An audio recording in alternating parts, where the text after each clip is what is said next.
Three skeletons found buried in a shallow grave in Vermont in 1935 continues to baffle authorities 88 years on.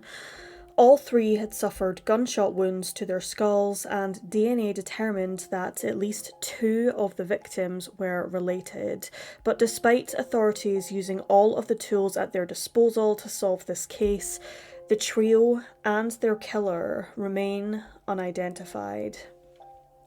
At around 4 p.m. on Wednesday, the 15th of May 1935, in East Middlebury, Addison County, Vermont, an 18-year-old nurse named Inez Perry and her mother, named either Mary or Grace Daig, sources differ on this fact, went out into the woods off of what is now known as Burnham Drive by Case Highway, leading from Middlebury to Bristol. The mother and daughter went to gather some early mayflowers. However, as Inez walked along the narrow logging road located within a thicket of trees, her foot struck what appeared to be a skull, with the jawbone rattling loose as it rolled in front of her and her horrified mother. Shocked by what they had found, Inez and Mary rushed back to the main road to alert Fred Daig, Mary's husband, of their grisly discovery. At the time, Fred was milking cows with a young man named Alan Clark, and after recounting the alleged find of the skull to the Clark family, many believed Inez's report to have been made up, so they walked towards the foot of East Mountain and saw the skull for themselves, located around 3/4 of a mile away from the highway. Following confirmation of the woman's discovery, authorities were swiftly alerted and arrived promptly on the scene. What they found was harrowing. An 8-square-foot grave underneath a pine tree by the road, containing not just the skeletal remains of one individual, but three. An adult female, a teenager of undetermined gender, and a child, most likely male, all lying under a thin layer of pine needles and leaves, bound together under a tarpaulin. It was initially believed that the adult was male, but this was eventually disproven. Some newspapers also presumed the two younger skeletons to be female, but once again, this was inaccurate. All three victims had been shot in the head in an apparent triple homicide, and it was clear that some time had passed since their deaths, so much so that a tree root had actually grown over one of the victims' legs. Investigators sifted through the dirt in an effort to find any personal effects or anything which could give them a clue as to who had carried out this despicable crime. But during their initial searches, they only found a small fragment of silk clothing, and nothing more. It was possible, though, that the victims were stripped of their belongings before they were killed and buried in the forest. Some sources reported that the following items were also found near to the remains: pearl buttons, similarly used on pajamas at the time, feathers, possibly from a pillow which lay underneath the skeletal remains of the adult female, possibly suggesting that the victims were asleep in their beds when they were killed. Rope fragments were also found, as was a blanket and a green and sandy-coloured striped canvas awning with wheel pulleys still attached, used to wrap up the victims' bodies. It cannot be confirmed whether any of these items belonged to the victims or not, but a single bullet was recovered from the scene from inside a pillow. The bullet being from a Colt automatic .38 caliber revolver, possibly an army type. Each victim had been shot twice with the same caliber weapon. The teen and the child shot through the back of the skull, and the adult female shot between the eyes after suffering a blow to the head. One source also claims that the adult female had also been shot through her left thigh bone and her kneecap. The trio's remains were subsequently sent to Vermont State Attorney's Office in Middlebury for microscopic examination, whilst the police continued to investigate the scene for any further clues. They cordoned off the site so that no potential evidence could be tampered with.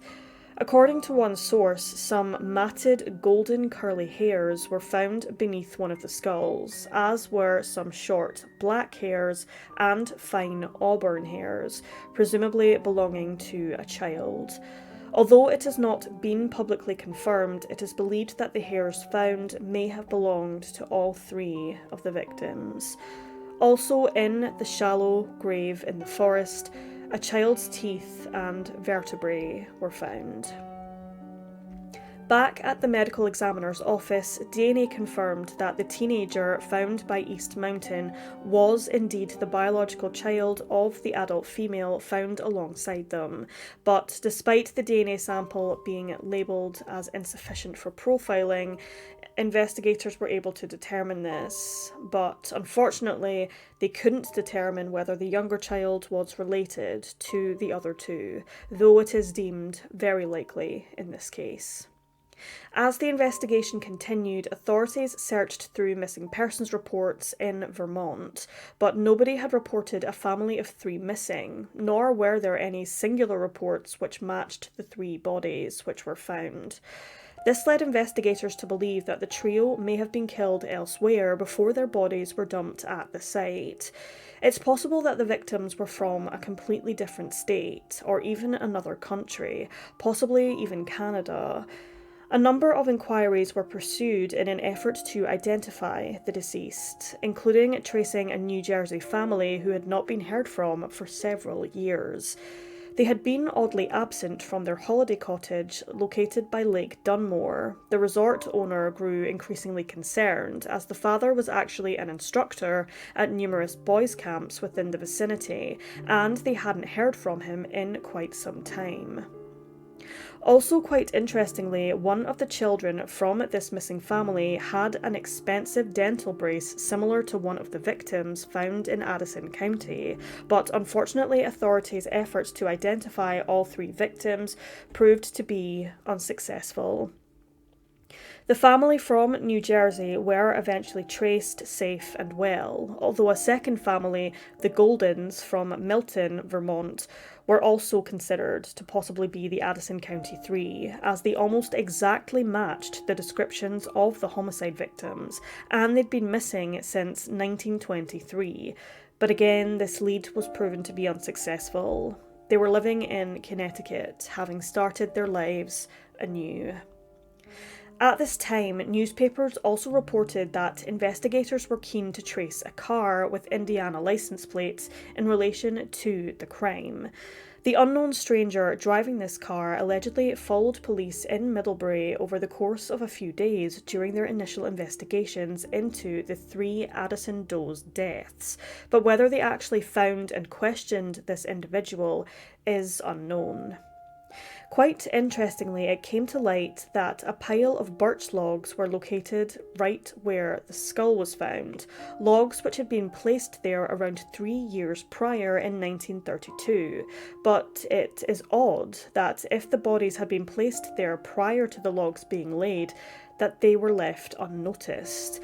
The tarpaulin did protect the remains from being disturbed, however. The track itself was located near to 2 farmhouses and Brookings or Blackmore Hunting Lodge, owned by the local undertaker, so police were sure that the remains must have been buried in the woods sometime during the night when the perpetrator would not be seen. One of these farmers, Edward Munson, recollected a time in November of 1932 where he passed the exact spot where the skeletal remains were found whilst he was hunting a deer. He noticed a foul stench coming from nearby, and in that exact moment, he became distracted and missed the deer. After speaking to his brother Joseph, who also lived at a nearby farmhouse, he said that it was probably just another dead animal rotting in the undergrowth. It was quite a common occurrence because it was a wooded area. It certainly seemed plausible at the time, so the Munson brothers thought nothing more of it. It certainly could have been the rotting corpses of 3 human beings, and because of the testimony made by Munson and the examination of the bones, it is believed that the Addison County does had been killed and dumped at the site between 1932, when the logs were laid, and 1934, 1 to 3 years prior to their discovery. The first victim, Addison County Jane Doe, was a female of Caucasian descent, aged somewhere between 35 and 45 years old, standing between 5 feet 1 and 5 feet 3 inches tall. Her weight, eye colour, and hair colour is undetermined, however. Some sources say that it is more than likely that she had dark hair. Jane Doe reportedly had around $800 worth of gold inlay done on her teeth, which had been carried out around 10 years or so prior to her death. She had a number of fillings and multiple stainings on her teeth, which some believed was caused by fluorine in the water she drank, used at the time to purify the water. This narrowed down a potential location as to where Jane Doe had lived sometime in her life, but sources did not specify exactly where. Jane Doe's DNA and dental records are available for comparison.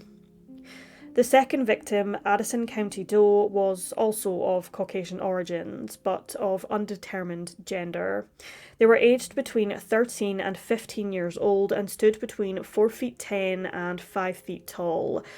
The deceased's weight, hair colour, and eye colour could also not be determined due to advanced decomposition. The teens' dentals revealed that they had gold band brackets surrounding the teeth of their upper jaw with an angles ribbon, similarly to modern-day braces. This would have cost around $1,500 at the time, which indicates that the family may have possibly been from an affluent background. Also to note in regards to Addison County Doe's teeth, the teenager was also notably absent of their wisdom teeth. Pictures of the expensive brace and dental work was published in dental journals at the time in order to find the dentist who carried out the procedures on the decedent, but unfortunately to no avail. Over 5,000 dentists and 1,000 orthodontists across the country were also contacted, but nobody could help identify the victims. Those dentals are also available for comparison, but their DNA was allegedly not sufficient enough for profiling. There were links to suggest, however, a mother-child relationship to Addison County Jane Doe. The third and final victim, Addison County John Doe, was of Caucasian descent and is presumably of male gender, though it is not conclusive precisely what gender the deceased child is. John Doe was aged between 9 and 11 years old at the time of his death and stood between 4 feet 3 and 4 feet 5 inches tall. Unfortunately, once again, due to decomposition, weight, hair colour and eye colour could not be determined, nor could any distinguishing marks or features. Specifics regarding John Doe's dentals are unknown, but his dental record is available for comparison. Unfortunately, similarly to his teenage counterpart, DNA was not sufficient enough to create a profile, though it is likely that, as previously mentioned, John Doe was possibly related to both Does found alongside him. According to some newspapers who reported on the crime at the time, it is possible that all 3 victims were of Armenian or of Jewish origins, but whether there's any actual evidence to support this theory is unclear.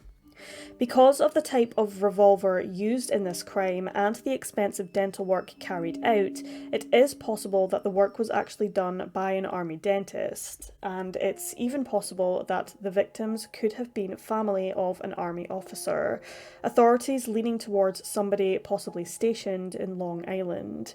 According to an article in the Rutland Daily Herald dated the 21st of May 1935, the dental work could have been carried out in Philadelphia, more specifically by the S.S. White Company, but after investigating, those at the company could not provide any information regarding the victims' identities. It was clear, however, that the dental work was very expensive, so it is possible that the victims could have come from a wealthier background. However, some have disputed this, as this specific dental care that was carried out was very common, which could have easily been carried out to someone who was not from an affluent background. Police tracked down and questioned a number of persons of interest in regards to this case in an effort to find out the truth about what happened, but unfortunately the trio's killer has never been brought to justice, and most likely now never will.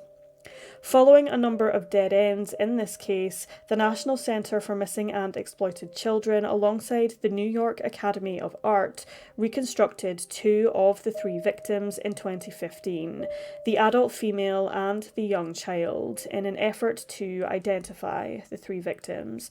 But as of June 2023, the Addison County 3 remain unidentified.